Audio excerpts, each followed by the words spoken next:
이 강의 49번째 시간으로 욥기 32장 1절로 22절 통해서 엘리후의 등장과 변론 심정을 설명함이라는 주제로 말씀을 살펴보고자 합니다. 우리는 지금까지 욥기 1, 2장은 하나님께 찾아온 사탄이 하나님께 욥이 까닭없이 하나님 공개하겠습니까 하는 태클을 통해서 하나님의 허용 아래 욥을 시험하게 되는 과정이 소개되어 있고, 그리고 욥이 고난을 당하게 되었다고 하자 욥의 세 친구들 엘리바스, 빌닷, 소발이 찾아와서 일주일 같이 있다가 욥이 탄식하는 표현에 대꾸하여 욥의 고난과 역경의 배후에는 잘못이 있었기 때문이 아니냐, 죄의 인과응보의 사상에 근거해서 욥을 정죄했고, 욥이 항변하며 자기의 무죄를 변증하는 내용이 3장부터 25장까지 있었음을 알 수 있어요. 그 중에 특히 26장, 그 이후 26장부터 31장까지는 욥의 단독 변론인데 자기의 무죄성을 주장하는 그러한 결백 주장의 변론임을 엿볼 수 있어요. 오늘 본문이 32장이잖아요. 근데 이제 32장부터 37장은 또 다른 욥의 친구인 엘리후의 등장과 함께 그의 변론임을 알 수 있습니다. 그리고 이제 38장에서는 하나님의 복권 가운데 나타나셔서 말씀하시는 내용들이 등장하고, 욥이 이제 감히 하나님 앞에 한두 번 말했지만 더 이상 입을 가릴 뿐입니다 하고 욥이 이제 주님 앞에 변화된 심정으로서 서는 모습이 42장까지 이어지고 있죠. 그것이 욥의 전체적인 흐름인데, 이 중에 이제 32장부터 37장까지가 엘리후의 변론이라는 겁니다. 엘리후의 변론은 어떤 의미인가?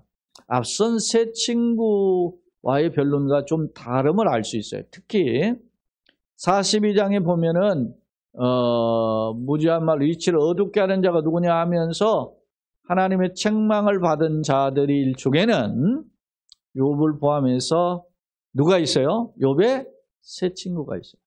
특히 욥의 세 친구는 욥과 같이 정당하지 못하다라는 책망을 받았음을 알 수 있어요.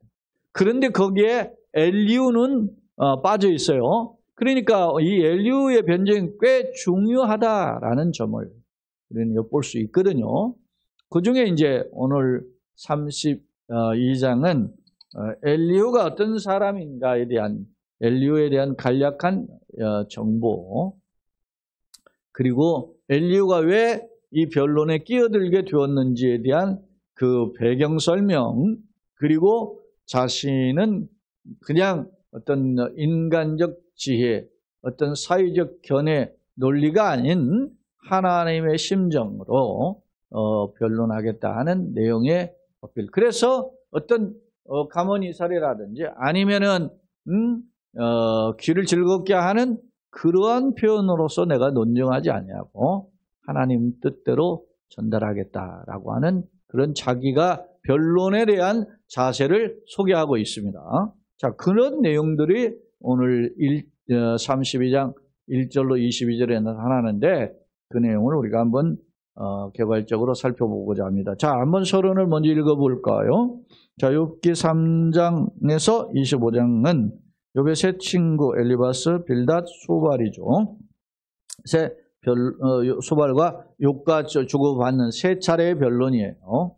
그런 내용이 있었고, 특히 26장부터 31장은 세 친구에 대한 욥의 변론이자 자신의 무죄와 결백에 대한 주장임을 긴 내용으로서 살펴보았었어요. 이제 우리 이제 32장을 들어가게 되는데 32장에서 37장까지는 욥의 또 다른 친구인 엘리후, 우리가 읽어보았지만 다른 세 친구보다는 연소자, 좀 더 젊은, 나이가 좀 젊은 친구였음을 알 수 있어요. 그 엘리후의 변론인데 오늘 이 중에 이제 32장을 먼저 살펴보잖아요.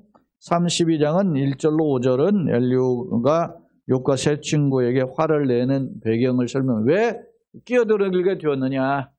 그 이유가 두 가지였죠. 하나는 욥이 자기가 의롭다 이렇게 주장하고 있고, 또 하나는 욥의 세 친구가 욥의 변론보다 더 정직하지 못하기 때문에 화를 내면서 이게 끼어들게 되었어요.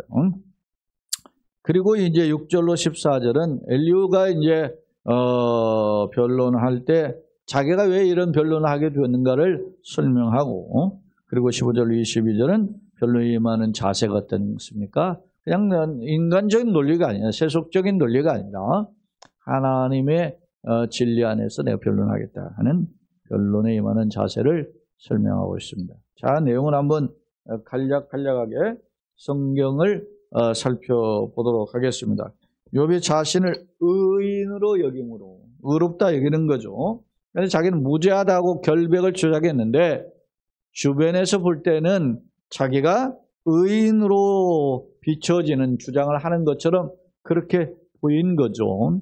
우리가 잘 알지만 로마 3장 10절에 의인은 없나니 하나도 없다라는 점에서 근거해 볼 때 욥의 무죄 주장은 이해가 가나 자기가 의인이라고 할 수는 없죠. 그러니까 이제 욥이 자기의 무죄성을 강력하게 어필하니까 세 사람이 말을 그치니, 자, 람족속 부수 사람인 바라겔의 아들 엘리후가 화를 냈다. 이 엘리후의 가문을 이야기하는데 바라겔의 아들이고 람 종족의 부수 사람이다. 람 종족 부수 사람은 구약 성경에 제가 이제 교재에도 적어놨는데 그런 인포가 있어요.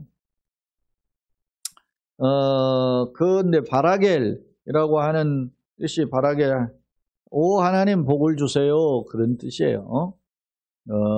하나님 복을 주시옵소서, 그런 의미가 담겨져 있어요, 바라겔에. 그리고 엘리후는, 엘리가 그 하나님 그런 뜻이잖아요. 후는 그는 나의 하나님 그런 뜻을 가지고 있습니다. 하나님은 나의 하나님이다, 이렇게 고백하네요. 멋지 신앙 고백적인 표현이죠. 그러니까 그냥 이름이 지어지는 것이 아니고, 우리도 그냥 이렇게 마당새, 돌새야 이렇게 그냥 모성들은 그냥 졌지만, 옛날에 우리 조선시대 같으면 양반 같은 사람들은 아명이 있고, 그리고 자기가 어떤 삶을 살겠다는 방향성을 가진 호를 스승으로부터, 스승이 지어주거나 부모님이 지어주거나 이렇게 지어서 받지요. 심지어는 임금이 또 호를 내려요. 그걸 시호라고 하잖아요. 예를 들면 이순신의 시호가 충무궁이자 임금이 이름을 내렸다는 거예요. 그렇게 해서 그런 시호. 그러니까 굉장히 이름을 중요시하거든요. 이름은 그 사람의 인격과 명예와 어떤 본질 성품까지 다 포함되고 있는 거거든요. 그런 면에서 볼 때 바라겔이라든지 엘리후를 봤을 때 그의 가문이 하나님과의 연관성을 가지는 가문이었다, 그런 사람이었다라는 것을 좀 미루어 짐작해 볼 수 있습니다. 근데 엘리후가 화를 낸단 말입니다. 왜 화를 낼까요? 한번 봅시다. 화를 내니 욥이 하나님보다 자기가 의롭다하며, 의인은 하나도 없잖아요. 하나님밖에 온전하신 분이 없죠. 근데 욥이 이제 자기의 무죄를 주장하다 보니까 그것이 지나치게 보였다, 그런 의미예요. 또 하나는 화를 낸 또 하나 이유가 있어요. 3절에 또 세 친구에게 화를 내면 그들이 능히 대답하지 못하면서도 욥을 정죄합니다. 그러니까 말빨이, 속된 말로 말빨은 짧은데 그 욥은 그냥 죄인이라고만 몰아붙이는 친구들의 논리가 정당하지 못하다라는 겁니다. 왜? 그들은 항상 그런 거죠. 자기의 경험과 그 연륜을 통한 그 경험, 그리고 사회적인 통념, 이런 거죠. 인과응보의 사상에 의해서 결과만을 보고 그 결과를 미루어 보면 원인은 죄다, 이렇게 이야기한 거죠. 악이라는 고통의 결과를 네가 가지고 있는 것은 네가 죄를 지었기 때문이라고 해서 욥을 몰아붙이는 그런 일방적 주장만을 했었거든요. 그런 것에 대해서 그들이 욥의 논리보다 정당하지 못함을 근거로 엘리후가 세 친구에게 화를 냈다라는 것입니다. 자, 엘리후는 그들의 나이가 자기보다 여러의 위임으로, 소위 말하면 연배라 이거죠. 연상의 라는 거죠. 우리도 소위 말하면은 장유유서라는 개념이 있죠. 유교 사상에. 나이가 들고 젊고의 순서가 있는 거죠. 그렇기 때문에 흔히 하는 말이죠. 하룻빛이 어리냐 말이야. 그렇게 이야기하면서 민증 까보자 하고 족보 따지잖아요. 한국에서는 그런 경우가 있는데, 특히 동양 사상에는 그런 게 더 강하죠. 외국에는 몇십 년 차이 나도 그 존칭에 대한 표현들이 고칭에 그렇게 담겨져 있지 않는 것으로 보여지는데, 그러나 이제 우리는 그걸 대상에 따라서 각각의 표현들이 많죠. 어찌됐든 이런 사상이 우리 동양에도 있지만 이 당시 고대 근동에도 가득함을 알 수 있어요. 연장자에. 왜냐하면 우리 자문에도 보면 샘머리 앞에서 일어나라 그러잖아요. 그러니까 항상 연배에 대한 존중감 이런 것이 필요해요. 그런데 그 당시 그렇기 때문에 이제 나이가 많은 사람들이 세 사람이 이제 계속 욥과 토론하니까 자기가 말하기를 참고 있었다 이렇게 4절에 표현하고 있어요. 그러다가 세 사람이 입에 대답이 없음을 보고 이제 드디어 이제 엘리후가 그들을 책망하면서 말을 하게 됩니다. 6절에 부수 사람 바라겔의 아들 엘리후가 대답하여 이르되 나는 연소하고 당신들은 연로하고 아무튼 몇 살 차이인지는 모르지만 어찌됐든 나이가 엘리후가 좀 젊고 그 사람들은 이제 욥과 욥의 세 친구는 좀 더 많았음을 알 수 있어요. 뒷전에서 나의 의견을 감히 내놓지 못하였다. 이게 이제 하나의 어떤 매너, 사회 풍습을 따르는 어떤 겸손, 예의 이런 것들을 엿볼 수가 있어요. 그러나 이제 사람의 속에는 영이 있고 정능자의 숨결이 사람에게 깨달음을 주시네. 사람의 속에 영이 있다. 그 다음에 정능자의 숨결, 이 같은 표현이에요. 영과 숨결, 전능자의 숨결은 뭡니까? 일종의 성령의 감화 이런 식으로 해석도 하기도 하는데 제가 전능자의 숨결이라는 히브리어를 살펴보니까 니슈마트 샤다이에요. 샤다이는 앞서 전능자 그런 뜻이에요. 엘 샤다이는 전능하신 엘은 하나님이란 말이죠. 샤다이는 전능자고 그러니까 니슈마트 샤다이는 전능자고 니슈마트는 숨결 이렇게 우리 번역됐는데 이 니슈마트라는 단어를 제가 살펴보니까 지혜, 생명, 영감 그런 뜻이에요. 그 영 이런 뜻이에요. 그러니까 하나님의 영의 그런 뜻이죠. 그 영을 통해서 하나님의 감동을 통해 가지고 그 감동에 우리를 깨닫게 한단 말입니다. 요즘은 뭐 합니까? 가방끈 길다고 박사 학위 받았다고 그거 가지고 자랑하죠. 그러나 오늘 이 엘리후의 표현 속에 빌려보면 하나님의 감동을 받은 자가 진리가 무엇인지를 가르칠 수 있다는 거예요. 그래서 교회도 어떻게 합니까? 하나님의 기름 부음 받은 목회자의 성경 해석을 존중하는 거잖아요. 네? 제가 이제 오기 전에 사역했던 두 군데서 이제 제가 사역을 했죠. 제 모교에서도 사역을 했고, 제가 이제 서대문에서 5년 가까이 사역을 했는데, 거기 보면 신학 전공한 사람들, 말씀의 사역자들을 전도사든 강도사든 부목사든 이렇게 존중을 해줬어요. 그래서 연로한 장로들이 자기네들은 강단에 서는 이유가 인도자로서 가이드로서 섰고 다 말씀은 다 그게 이제 그 교회에서 말씀에 대한 존중의 자세. 그래서 뭐 예를 들어서 부서에서도 하면 전도사가 말씀을 전하면 장로님이 사회 인도를 보호하는 그런. 그러니까 말씀에 대한 존중의 예우의 표현이죠. 장로님들은 뭐 50대, 60대 뭐 이렇게 되시는 분들이고, 뭐 전도사는 뭐 20대 후반이나 30대 이런 사람들이니까 얼마나 자식볼 같기도 하잖아요. 실제로 자기의 그분들 장로님들 자녀들 중이나 이렇게 중에는 목회자들이 있거든. 그러니까 자식볼 되는데도 그렇게 섬기는 거. 왜? 뭘 때문에? 말씀의 존중에 대한 예의의 표현이죠. 자, 7절 계속해서 보겠습니다. 내가 말하기를 나이가 많은 자가 말할 것이요 연륜이 많은 자가 지혜를 가르칠 것이라 하였노라. 그러나 사람의 속에는 영이 있고 전능자의 숨결이 사람에게 깨달음을 주시나니. 그렇죠?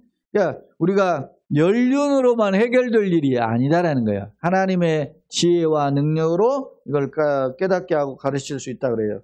자, 9절 어른이라고 지혜롭거나 노인이라고 정의를 깨닫는 것이 아니니라. 그러므로 내가 말하노니 내 말을 들으라. 나도 내 의견을 말하리라. 그러니까 이 엘리후가 하는 표현의 의미는 뭐예요?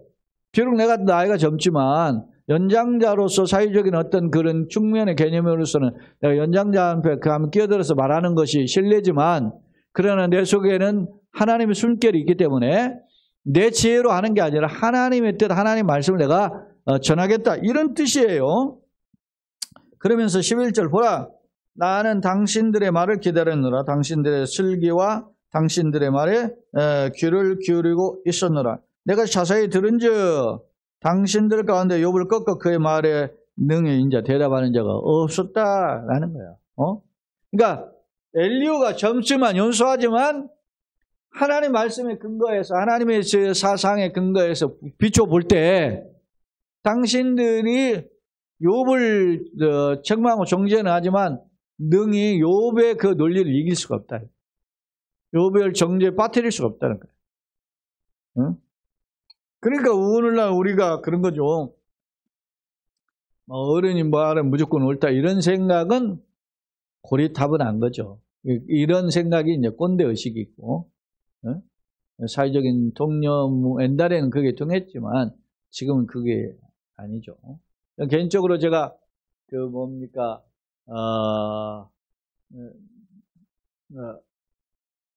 젊은이들에게 효암학원 원장했던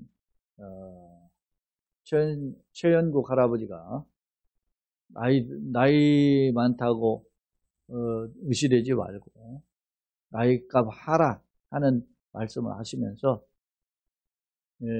그 나이에 걸맞는 어떤 교훈을 훈계를 하려면 그에 맞는 그런 어떤 그 사회적인 제스처가 있어야 돼요. 언어와 삶. 그걸 강조했어요. 최영국 할아버지. 그냥 멋있는 말이라고 생각해요. 우리가 저 사람 꼰대다 하면서 내가 그 나이가 왔잖아요, 벌써. 그런데 내가 가지고 있는 생각만 옳다고만 생각하면 그게 꼰대인 거예요. 제가 최근에 이제 보고 들은 영상 중에 김의신 박사가 자기가 이제 85세였잖아요.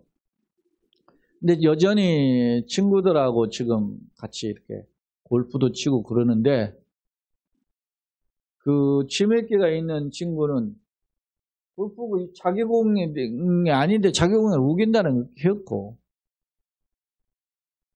근데 그 왜 그러냐 하니까 고집이 세지고 자기 주장이 강하고 남의 말을 듣지 않으려고 한대. 그래서 수업도 가는 거예요. 내가 혹시 그러지 않는가? 내가 옳다라고 생각하는 사람이 특히 그럴 수 있잖아요. 근데 사실 연세 드신 분들 자기가 옳다고 주장하는 사람 말 들어보면 그게 꼭 옳은 게 아니거든. 그냥 옛날 고리타분한 생각만 주장하는 거지. 근데 그걸 깨닫지 못하고 자꾸 자기 주장을 옳다고 하면 어떻게 하겠어요? 내가 그런 걸 통해서 어떻게 해요? 배우게 되잖아요. 깨닫게 되죠. 옛말에도 세 사람이 걸어가면 그 중에 나 필경 반드시 내 스승이 있다 그래서 삼인행이면 필요하사라 그런 말이 있었거든요. 그게 똑같은 세 사람 중에서 또 심지어 또 어린아이에게서도 배울 것이 있다 그러죠. 그러니까 우리가 배움의 자세, 마인드를 바꾸려고 하는 꼰대의식을 내려놓고자 하는 그런 마인드가 필요하다.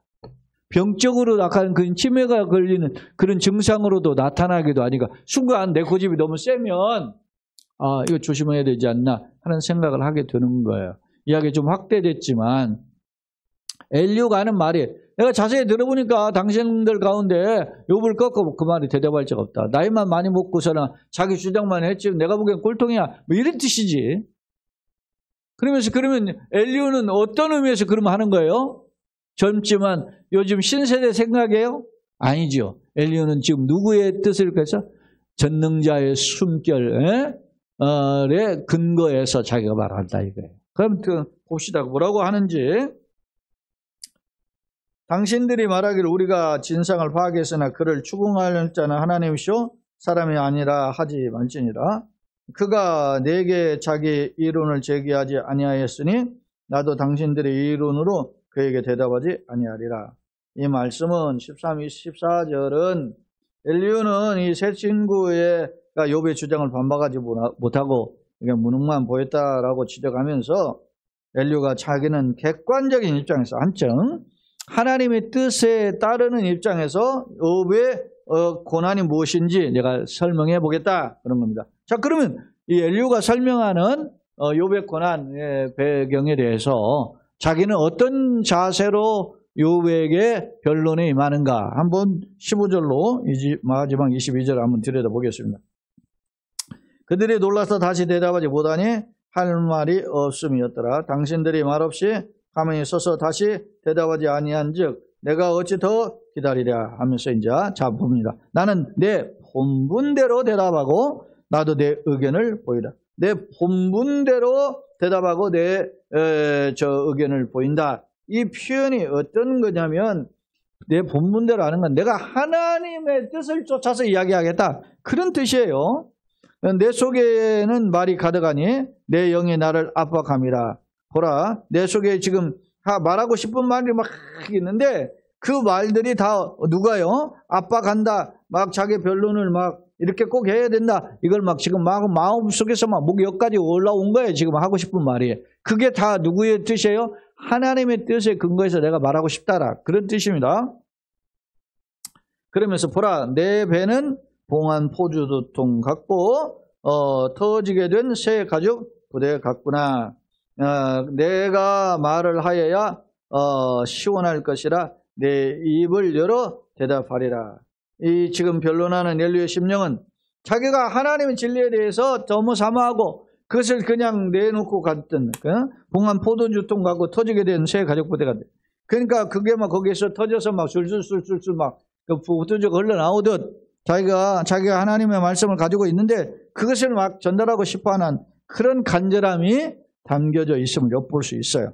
그래서 내가 말을 하여 시원할 것이라 내 입을 열어 대답하리라. 나는 결코 사람의 낯을 보지 않는다. 그러니까 누구를 얼굴 보고 좀 하고 그렇게 하는지 않는다는 거예요. 사람이 말이죠. 행색에 따라서 그 우리 뷰에서 뷰도 보니까 야 너 여기 좀 사람 좀 잘 나가면 여기 올라가서 여기서 먹어 그렇게 하고 가난하고 힘없는 사람 뭐 저기 앉아서 먹든지 알아서 아무튼 이렇게 사람을 차별하잖아요. 그러나 나는 결코 사람의 낯을 보지 않는다. 누구의 기준에 따라서 그렇게 자기가 평가하지 않겠다. 사람에게 영광을 돌리지 않는다. 내가 누구한테 말이 듣기 좋게 가만히 있어라 하거나 아니면 립서비스로 사탕 발리면 말 표현을 하거나 이렇게 하지 않아요. 그냥 아부 떨거나 이러지 않겠다 이 말이죠.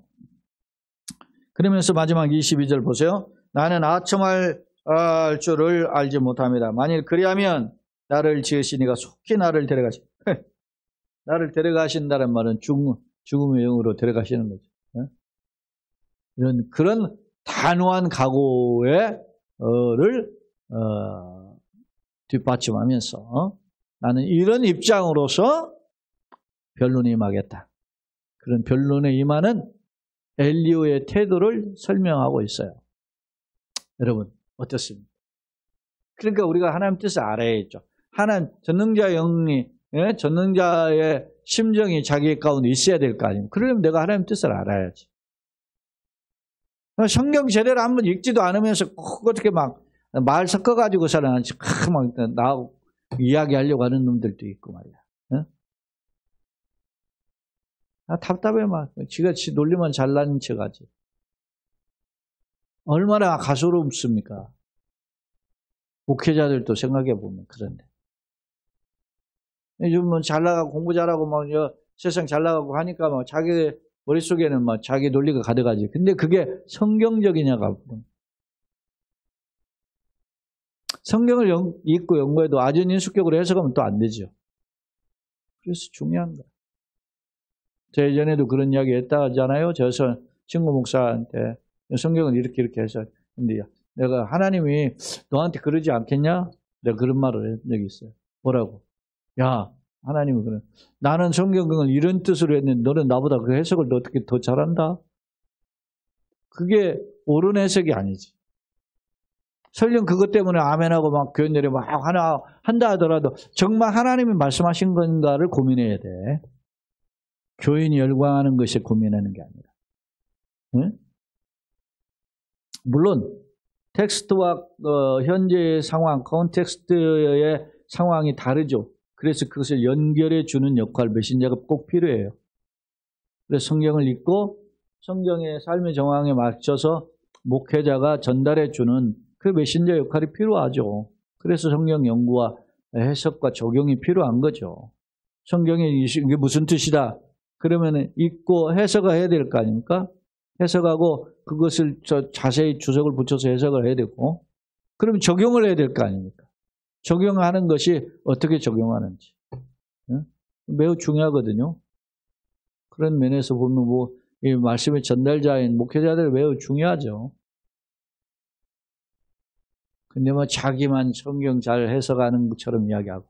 제가 여러분 여기 이렇게 해온 것이 다 주석 보고 이런 단어를 조사하고 그랬지. 제가 혼자 하는, 물론 이것을 아웃라인을 작성하고 이렇게 하는 것은 제가 하는 거지만, 전통적인 학자들의 견해를 불고 이게 어떤 뜻일까 하고, 견해들 또 하나만 있는 게 아니에요. 한 절에 여러 해석들이 있어요. 어떤 경우는 있어요. 그걸 몇 가지 해석이 있는데 그걸 참 나는 뭘 선택해야 하나 고민될 때도 있어요. 그러면서 지혜를 구하는 거지. 그러면서 많은 학자들의 어떤 견해를 취했는가를 보는 거예요. 그래서 연구하는 거 아닙니까? 자, 엘리후가 자기가 지금 이제 32장, 37장까지 엘리후가 변론을 하는데 그 내용에 앞서 엘리후가 어떤 사람이에요? 가정적으로는 신앙의 가정에서 출신이고, 그리고 그가 연소하면서 어떤 예의가 있는 거예요. 이제까지 기다려주잖아요. 처음부터 딱 쑥 깨들어가지고서 건방지게 하지 않고 사회적인 매너를 지켜가지고 하다가, 그러나 그 변론들이 합당치 않으니까 요백에나 또 친구에게 화를 낸 부분이 있잖아요. 그러면서 자기는 왜 이런 말로 변호하겠는가 하는 자기 주장이 아니라 하나님의 숨결을 통해서 내가 말씀을 전하겠다. 성령의 감동을 통해서 내가 전하겠다. 그런 뜻이죠. 진리만 하겠다. 그러면서 누군가 아부하는 말이 아니라 바른 말을 하겠다. 라는 뜻을 하고. 그러니까 이 32장은 오늘날 우리가 성경을 대하거나 메신저로서 역할을 할 때 어떤 자세가 필요한지를 잘 보여주고 있다 볼 수 있습니다. 자, 두 번째 화면을 보겠습니다. 자, 1절로 5절, 6절로 14절, 15절로 22절 크게 세 달라고 구분했는데 1절로 5절 또 다른 친구 엘리후가 욥의 결백 주장과 세 친구의 무죄에 대해서 화를 냈어요. 엘리후의 아버지는 바라기를 했는데 하나님 복을 주세요. 그런 뜻이고, 엘리후는 그는 나의 하나님 그런 뜻을 가지고 있어요. 화를 냈다라는 것은 히브리어로 보니 하라프인데 격한 분노의 표현. 격한 분노. 그냥 잠시 그냥 욱하는 게 아니라 분노의 표현인 거예요. 왜? 비성경적인 논쟁 그리고 비성경적인 태도를 보였기 때문에.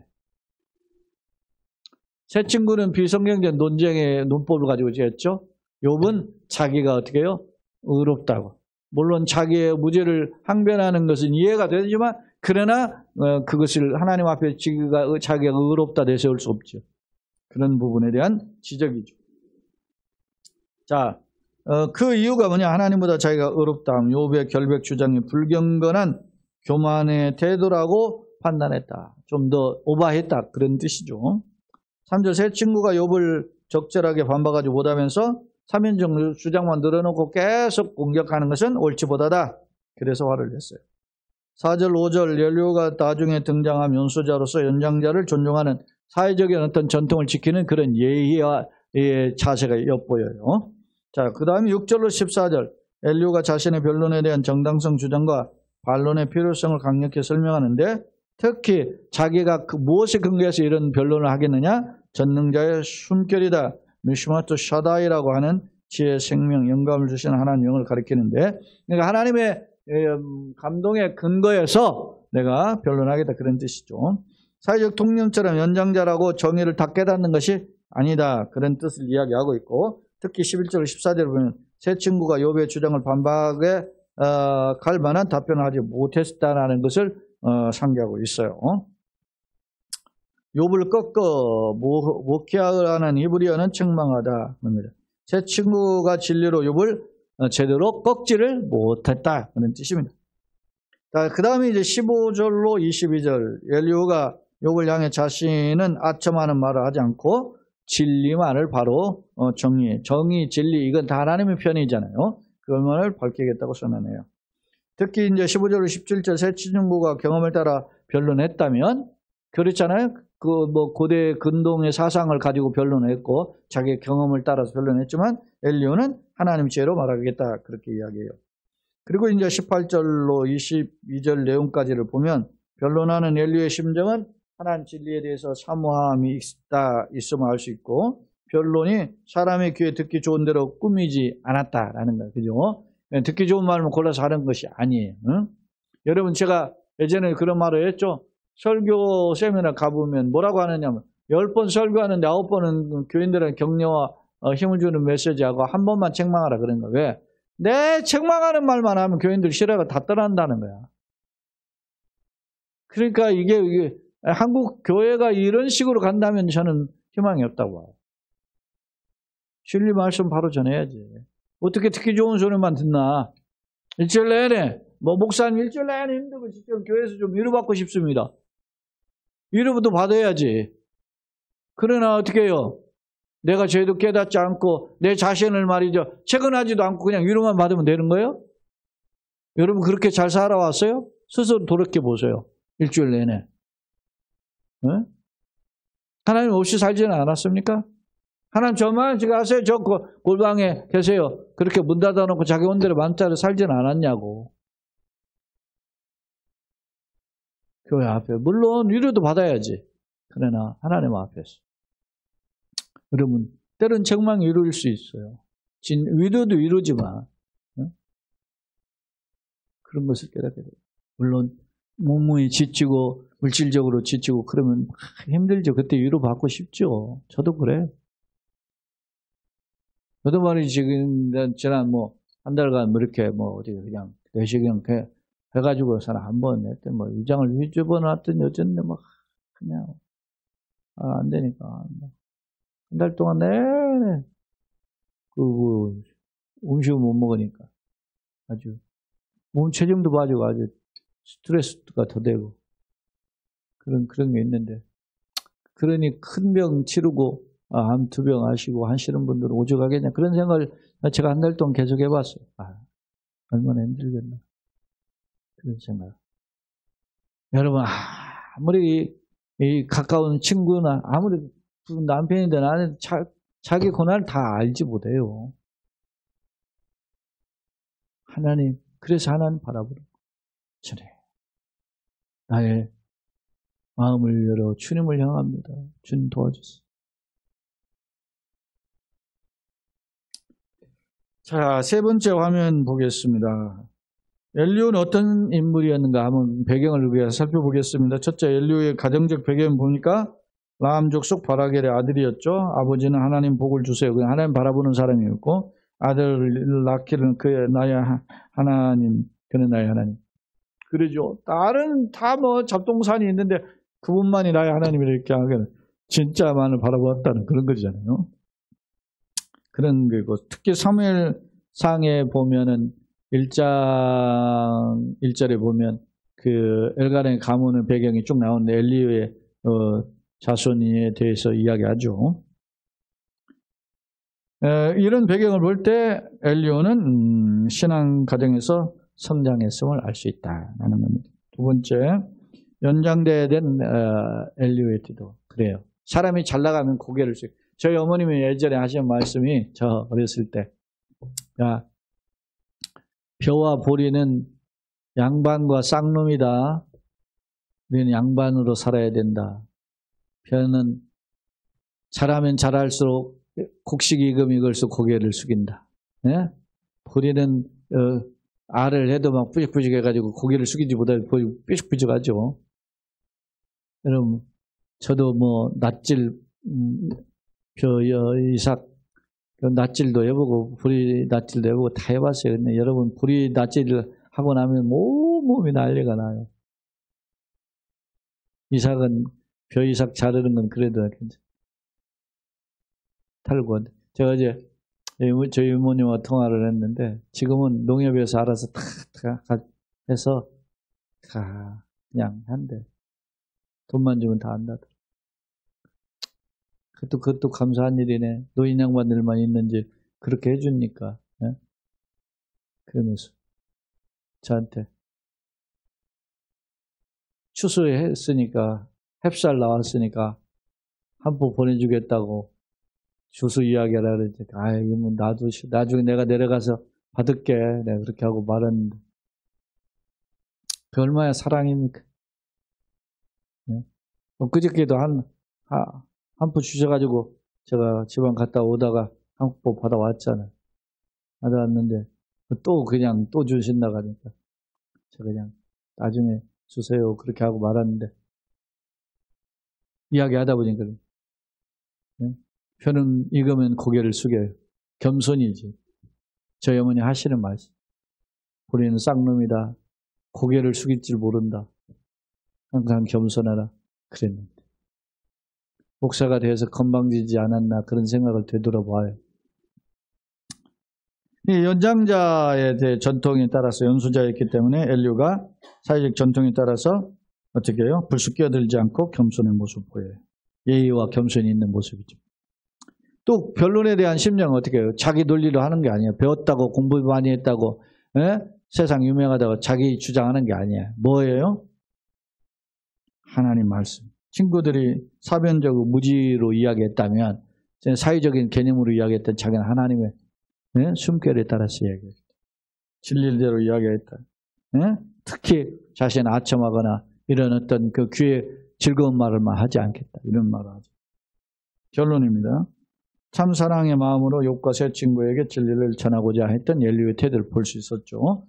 자, 욥기 32장에 37장 엘리오 변론으로 욥의 마지막 변론과 하나님의 현현 38장부터 이제 하나님이 이제 복분간에 나타나시거든요. 하나님 현현이거든요.